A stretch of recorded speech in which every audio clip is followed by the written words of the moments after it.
दोस्तों इस समय बल्लूखेड़ा गाँव में और ये वही बल्लूखेड़ा गाँव है जहाँ करीब 3 दिन पहले एक दोहरा हत्याकांड हुआ था। इसी बल्लूखेड़ा गांव में विक्रमजीत नाम के एक व्यक्ति जिनकी उम्र करीब 45 साल थी, उन्हें मार दिया गया था। और दूसरे उनके साथ थे राम कुमार, जिनकी उम्र करीब 60 से 62 साल रही होगी, जिनकी भी हत्या कर दी गई थी। इन दोनों की हत्या फावड़े से काटकर और वसूली के कई हमले करके की गई थी। आज मैं जिस घर के पास खड़ा हूँ ये घर विक्रमजीत का है और आज इस मामले में एक बड़ा खुलासा हुआ है। पुलिस ने एक बहुत बड़ा खुलासा इस मामले में किया है कि जो विक्रमजीत की हत्या हुई है वो विक्रमजीत के बड़े बेटे, जिसका नाम जैस्मीन बताया जा रहा है, जैस्मीन ने ही अपने पिता को मौत के घाट उतार दिया। लेकिन पिता को मौत के घाट उतारने के बाद वहाँ उनके पास जो लेटे थे राम कुमार, उनको भी मौत के घाट उतार दिया। लेकिन जैसे कि पुलिस से बात हुई है और इस पूरे मामले की जानकारी हुई है, अपने पिता विक्रमजीत को मारने का उनके बेटे को कोई भी अफसोस नहीं है। लेकिन जो उनके ताऊ जिनकी हत्या उसने की है, उनका साफ तौर पर कहना है कि अनजाने में गलती से राम कुमार की हत्या हो चुकी है। लेकिन इस पूरे मामले का कारण क्या था, इस पूरे मामले की जड़ क्या थी, उसके विस्तार से आपको बताने की कोशिश करेंगे। हालांकि बहुत सारे गांव के लोग यहाँ पर हैं, लेकिन गांव की बात है, हर कोई बोलने के लिए तैयार नहीं है। वर्ष 2017 में विक्रमजीत ने अपनी पत्नी को तलाक देने के लिए अप्लाई किया। पहले अपनी पत्नी को राजी करने की कोशिश की कि उन्हें तलाक दे दिया है, लेकिन पत्नी इस बात पर सहमत नहीं हुई। उसके बाद उसने कोर्ट में केस डाल दिया और भी इस वर्ष 2022 में अपनी पत्नी को तलाक दे चुके थे, जिससे उनका जो बेटा जैस्मीन है वो काफ़ी नाराज चल रहा था। इसके अलावा विक्रमजीत ने अपनी कई प्रॉपर्टियों को बेच दिया और आरोप तो ये भी लग रहे हैं कि विक्रमजीत के कई लड़कियों से और कई महिलाओं से अवैध संबंध थे और उन अवैध संबंधों के चलते जो प्रॉपर्टी का लगातार बेचा जा रहा था, जो पैसे थे उन्हें लगातार बर्बाद किया जा रहा था। और शायद जैस्मीन को ये लगा हो कि उनके जो पिता है वो अपनी पूरी प्रॉपर्टी बर्बाद कर देंगे और बच्चों के लिए कुछ नहीं बचेगा, और इसी के चलते जैस्मीन ने उनकी हत्या करने की सोची। लेकिन हत्या करने की सोचने के बाद ये पूरी घटना को अंजाम कैसे दिया गया, अब इस बात का भी सवाल उठता है कि हालांकि एक अकेले व्यक्ति द्वारा इस पूरी घटना को अंजाम कैसे दिया गया। तो जैस्मीन ने जो पुलिस को बताया है उसमें यह था कि जैस्मीन करीब 1 वर्ष से, जब से उनकी पत्नी को तलाक दिया गया था, तब से ही इनकी हत्या की फिराक में था। इसके 2 कारण और भी थे। उसमें नंबर 1 कारण ये भी था कि इनकी जो माता है, जो जैस्मीन आरोपी है, जो उसकी माता है, वो पास में ही किसी सोसाइटी में झाड़ू पोंछा करने जाती थी और भी जो मजदूरी काम करती थी। जब अपनी माँ को मजदूरी करते देखता था, झाड़ू पोंछा करते देखता था और अपने पिता को अय्याशी करते हुए देखता था, तो उसका जो अंदर से मन था वो पूरा कौंध जाता था। उसे लगता था कि जो पिता है वो काफ़ी क्रूर हो चुके हैं, जो अपने परिवार की तरफ ध्यान नहीं दे रहे।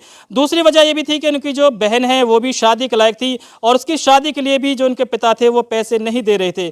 और इसकी तीसरी वजह ये थी कि अभी हाल ही में यहाँ टप्पल में करीब 1.5 बीघा जमीन बेची थी, जिसकी कीमत करीब 30 लाख रुपए बताई जा रही है। और उस जमीन को जो बेचने के बाद रुपए आए थे, उस पूरे रुपए को भी अय्याशी में उड़ा दिया था और उस अय्याशी में उड़ाने के बाद घर में फूटी कौड़ी भी नहीं थी। और बताया ये भी जाता है कि जिस घर में विक्रमजीत की पत्नी रहती थी, इस घर को भी अपने भाई को दे दिया था और जो अपना हिस्सा था वो अपने फार्म हाउस पर ले लिया था। और उसकी जो माता थी जैस्मीन की, वो इसी घर में रहती थी। लेकिन जब घर ही उन पर नहीं बचा तो वो कहाँ जाती। ये बहुत सारे कारण थे अपने पिता की हत्या करने के।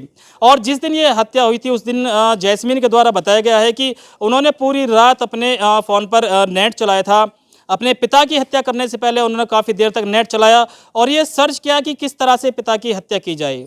हालांकि जब उन्हें यूट्यूब पर कुछ नहीं मिला तो उन्होंने खुद अपना दिमाग लड़ाया और यहाँ पास में ही एक सीसीटीवी कैमरा लगा हुआ है। जैस्मीन को जानकारी थी कि सीसीटीवी कैमरा कहाँ लगा हुआ है, तो सीसीटीवी कैमरे से बचकर वो गली से निकले और सीसीटीवी कैमरे से बचकर ही वापस अपने घर आए। लेकिन जब अपने पिता को मारने गए थे तो वहाँ पास में ही एक समाधि स्थल बना हुआ है। समाधि स्थल के पास से वो अंदर फार्म हाउस में एंट्री करते हैं क्योंकि गेट बंद था। और अंदर जाने के बाद उन्हें दिखता है कि 2 लोग चौराहे पर लेटे हुए हैं, जिसमें उनका पिता भी था और एक अन्य व्यक्ति भी थे।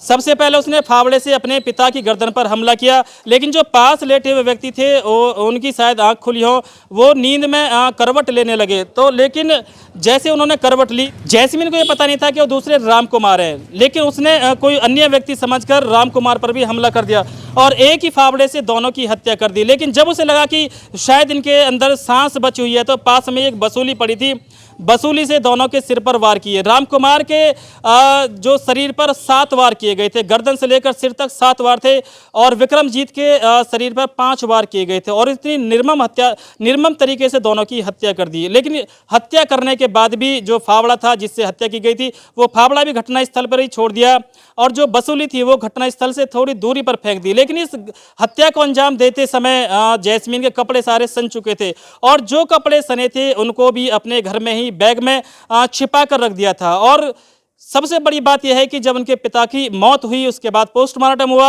और डेड बॉडी गांव में वापस आई। डेड बॉडी आने के बाद भी चूंकि जैस्मीन बड़ा बेटा था, बड़े बेटे ने ही अपने पिता की जो अंतिम क्रिया होती है वो पूरी की, मतलब हत्या भी खुद की, और जो उनका अंतिम संस्कार था, जो क्रियाएं होती है वो सारी क्रियाएं भी खुद ही निभाई, और हत्या करने के बाद भी अपने घर पर ही रहा। लेकिन जैसे ही पुलिस ने इस मामले को खुलासा किया, जैसे ही पुलिस कई तरीके से सर्विलांस अपनाकर, बहुत सारे तरीके लगाकर जैसे ही हत्यारे के पास तक पहुंचती है, तो हत्यारे से जब मिलती है, हत्यारे से पूरी बात की जाती है, तो उसे बिल्कुल भी अपने पिता की हत्या करने का अफसोस नहीं होता। लेकिन वो बार बार यही बात कह रहा था कि जो राम कुमार थे, जो उनके रिश्ते के ताऊ लगते थे, उनकी हत्या करने का उन्हें बहुत अफसोस है, क्योंकि उन्हें लगा था कि शायद कोई और इसके पास लेटा हुआ, इस चरपाई पर जिसकी हत्या की जा रही, जो राम कुमार हैं, वो राम कुमार नहीं है, कोई और है, और इसी गलती से उनकी हत्या कर दी जाती है। उसका यह भी कहना है कि अगर उसे पता होता कि राम कुमार हैं तो शायद उनकी हत्या नहीं करता और घटना स्थल से चला जाता। हालांकि इस पूरे मामले का खुलासा आज पुलिस ने किया है, और जो आरोपी जैस्मीन है उसे भी गिरफ्तार कर लिया गया है। फिलहाल वो जेल के लिए रवाना कर दिया गया है।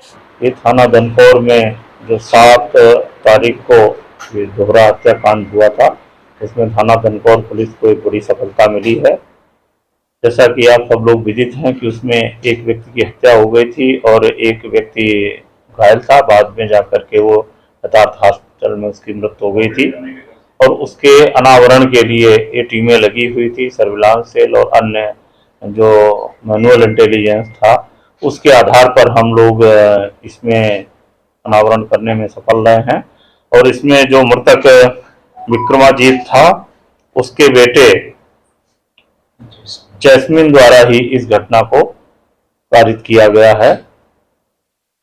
इसने जो पिता के द्वारा परिवार के प्रति बेरुखी थी, इसकी माता को तलाक देना तथा धीरे धीरे संपत्ति को बेच करके और उससे शूटिंग का अन्य सामान खरीदने और अन्य लोगों को अपना पैसा देने तथा परिवार की कोई मदद न करने तथा परिवार के प्रति कोई जिम्मेदारी न उठाने और परिवार के द्वारा अपनी आर्थिक विपन्नता के कारण दुखी होकर के इसने उस घटना को कारित किया गया। इसको ये पता था कि 6 तारीख की रात को इसके पिता वहीं पे लेटे हुए थे, तो ये वहां पर गया और वहां पर रखे हुए फावड़े को ही, जो कि वो निर्माण कार्य में यूज हो रहा था, उसका प्रयोग करते हुए पिता पर प्रहार किया और उसको मरा समझ करके वहीं छोड़ दिया। उसके बाद जो एक व्यक्ति और जो इनका के रिश्ते का बाबा लग रहा था, राम कुमार, वो जाग गया था, इसलिए उस पर भी प्रहार करके उसकी हत्या कर दी। हत्या करने के पश्चात फिर वहां पर एक छोटी वसूली थी, उससे भी इसने गुस्से में प्रहार किए तथा उनको मार करके ये वहां से फिर चला गया था। इस घटना में प्रयुक्त जो फावड़ा था और छोटी वसूली थी, उसको भी बरामद कर लिया गया है और साक्ष्य संकलन करके इसमें इनको जेल रवाना किया जा रहा है, और शेष साक्ष्य संकलन कार्रवाई शीघ्र पूर्ण करके विवेचना का सफल समापन